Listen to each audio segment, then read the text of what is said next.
तो नमस्ते प्रणाम स्वागत पर हुआ सबके राइटर के राज के चैनल पर। और सब बताइए आप सब कैसन बानी। उम्मीद करते रहुआ सब भी बढ़िया होखब, बेहद अच्छा होखब।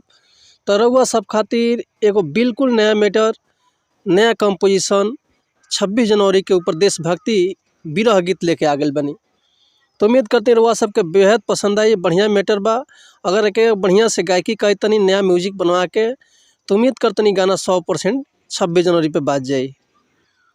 आई देखिए आज कुछ दिन पहले वो गाना आयल पिपरा घाट फिल्म से वो गाना आयल कि बिनी तोहरा जी अब कैसे खाली बोझ रहबो एगो धरती पे, तू डोली चढ़ी के जइबू सनम हम चढ़ी के जाइबू काल्हे अरथी पे, कि तू डोली चढ़ी के जइबू सनम हम चढ़ी के जाइबू काल्हे अरथी पे।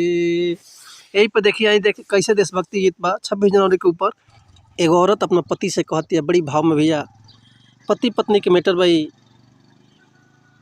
ओकर पति आर्मी के जवान रहते रहे, अब बॉर्डर पर जाए के तैयार होते रहे, तो वह अपना पति से कहती है कि सुनी ना कि वर्दी पहिरी के जाई हम बॉर्डर पे शान से जान गवई हो, कि वर्दी पहिरी के जाई हम बॉर्डर पे शान से जान गवई हो, अर्जी बातो हसे इतने पिया देशवा के लाज बचई हो, कि अर्जी बातो हसे इतने पिया देशवा के लाज बचई हो, कि मौका मिली तो दुश्मनवन के, कि मौका मिली तो